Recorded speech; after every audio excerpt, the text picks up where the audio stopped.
নমস্কার, আমি দেবদুলাল। আবার আজকে একটা নতুন ফুড ব্লগ দিয়ে এসেছি আপনাদের কাছে। আমি একটা নতুন করে রান্না করব আজকে, ব্রকলি দিয়ে, আপনার ব্রকলি তন্দুরি ফ্রাই উইথ চাপাটি। আমরা রাত্রিবেলায় ডিনার করব যেটা দিয়ে। তো ব্রকলি তন্দুরিটা কিভাবে তৈরি করছি সেটা দেখাই আপনাদের কাছে। খুব হেলদি খাবার। ব্রকলি যারা খেয়ে থাকেন, এটা ক্রিম দিয়ে খেতে পারেন, এটাকে তরকারি করে খেতে পারেন। আমি যেটা করছি আজকে একদম টোটালি ডিফারেন্ট একটা রেসিপি নিয়ে এসেছি, ব্রকলি তন্দুরি ফ্রাই। সেটা দিয়ে আমি রুটি খাবো। চলুন দেখি কিভাবে তৈরি করছি। প্রথমে ব্রকলিটাকে আমি সেদ্ধ করে নিচ্ছি, একটু গরম ফুটন্ত জলে ব্রকলিটাকে সেদ্ধ করে নেব। ব্রকলিটাকে সেদ্ধ হয়ে যাওয়ার পরে আমি এখানে একটা আপনার তন্দুরি মশলা তৈরি করেছি, যেটা আপনাদের ভিতরে রয়েছে হলুদ, লঙ্কা গুঁড়ো, আপনার চাট মশলা, নুন, জিরে গুঁড়ো, তারপরে আপনার দই, সব দিয়ে একটা তন্দুরি মশলা তৈরি করেছি। কাসুরি মেথিও দিয়েছি যাতে গন্ধটা আসে ভালো। তো এই সব কিছু দিয়ে এটা তৈরি করে রেখেছি। তো এবার এটার ভিতরে আমি এই ব্রকলিটাকে সেদ্ধ করে ওটাতে একটু নুন দিয়ে এটাকে ভালো করে মিক্স করব। মিক্স করার পরে এটাকে আমি তন্দুর করব। এটাকে তন্দুরি মানে আমি হয় গ্রিল করব, আর না হলে তাওয়াতে আমি এটাকে ফ্রাই করব, সতে করব বেসিক্যালি। চলুন দেখি এক এক করে।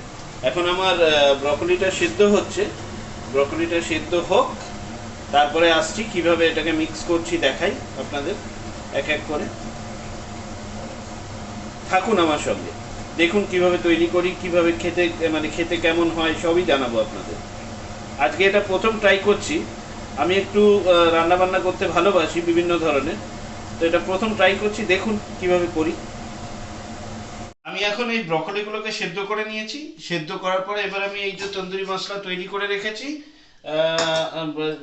মানে একটু তন্দুরি মশলার দিকে দেখাও। তন্দুরি মশলার উপরে আমি এক এক করে ব্রকলিগুলো ফেলবো। এটাকে আমি করে নেবো, ম্যারিনেট করে নেবো টোটাল। ম্যারিনেট করে নেওয়ার পরে এটাকে আমি আস্তে আস্তে এটাকে হয় গ্রিল করব, নাহলে তেল দিয়ে বা বাটার দিয়ে সতে করব এটাকে। এবার এক এক করে ম্যারিনেট করি, কিভাবে করতে হবে আপনারা দেখে নিন।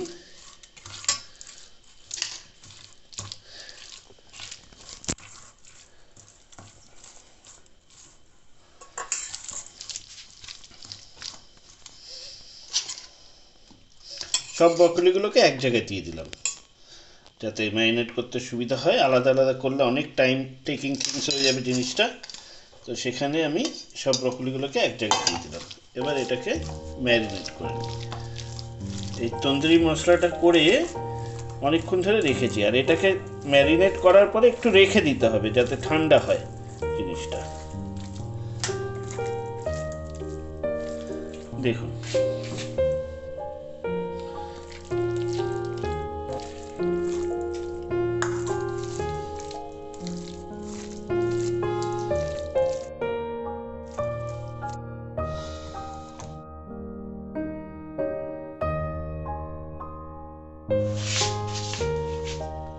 এবার থালা দিয়ে কভার করে রেখে দিই।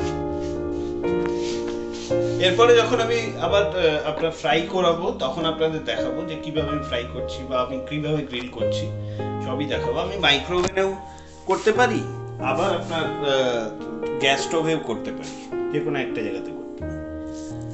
পরে আসছি আবার আপনার কাছে। আমার ম্যারিনেট করা হয়ে গেছে। এবার আমি আমার যেটা তন্দুরের জন্য জিনিসটা রেডি করি। Marination complete. আমি কাঠি নিয়ে নিয়েছি, তন্দুর স্টিক আপনার নিয়ে নিয়েছি। তো এবার সেটাকে তৈরি করি তন্দুরের জন্য। এক এক করে কাঠিতে গেঁথে নিই।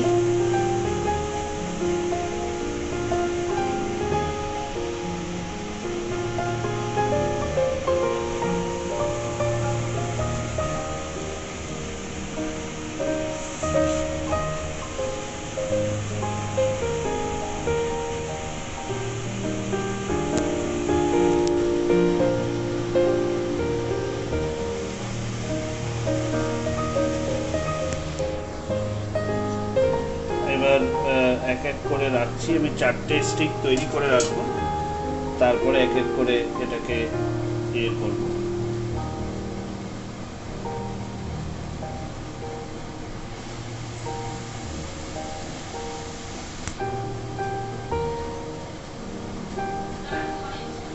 এবার এটাকে ইয়ে করে রাখি, তারপরে আবার দেখাচ্ছি তারপরের স্টেপটা আমি কি করব এরপরে। আমার তন্দুরিতে মানে স্টিকে আপনার ব্রকলিগুলো লাগানো হয়ে গেছে। আমি এটাকে ফ্রাই করার জন্য বা সতে করার জন্য আপনার অলিভ অয়েল ইউজ করছি, অলিভ অলিভ তো সেইটা দিয়ে ইউজ করে এবার এটাকে ফ্রাই করব। এবার আমি এটাকে সারা প্যানটাতে আমি এটাকে একটু ছড়িয়ে নিচ্ছি, যাতে আমার যে ব্রকলিগুলো ঠিক মতো ফ্রাই হয় অ্যাটলিস্ট।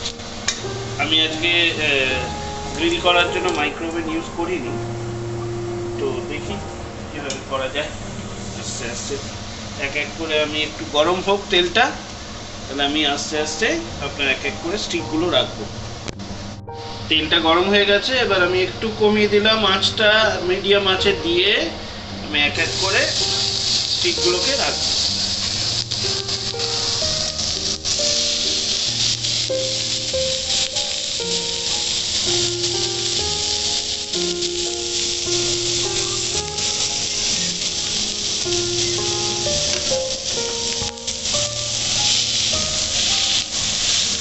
চেপে চেপে দিচ্ছি যাতে ঠিক করে ফ্রাইটা হয়।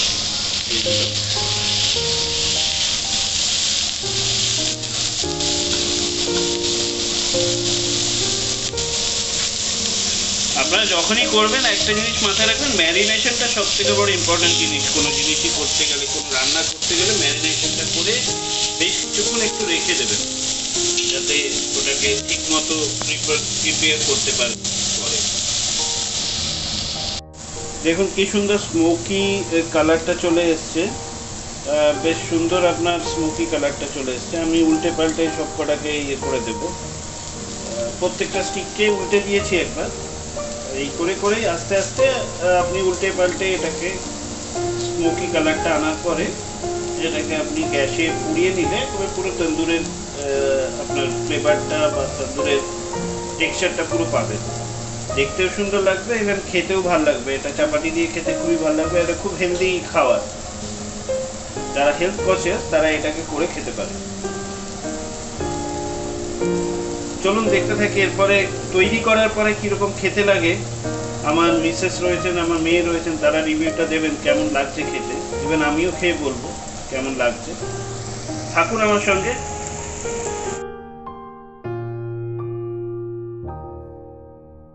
আমার ব্রকলি তন্দুরি রেডি, এইখানে রয়েছে, টোটাল বানিয়ে ফেলেছি। এবার একটু লেবু এর উপর থেকে দিয়ে দিলে আরো সুন্দর হয়। দেখি আজকে ভজরি মান্না রান্না করেছে, কিরকম রান্না হয়েছে ভজরি মান্নার রান্না। শেষে সেই হবে মনে হচ্ছে।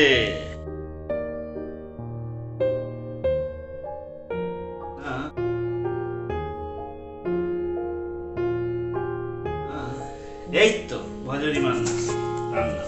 আসুন সবাই মিলে খাই, দেখি কি রিভিউ দেয়। ব্রকলি তন্দুরি খেয়ে দেখো কেমন হয়েছে। দেখতে তো ভালো হয়েছে, এবার খেয়ে দেখি কেমন হয়েছে।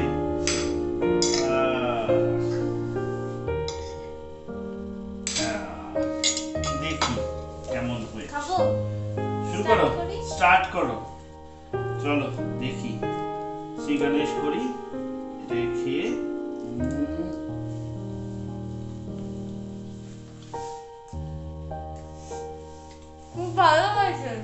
সুন্দর হয়েছে। লেবুটা দেওয়ার পরে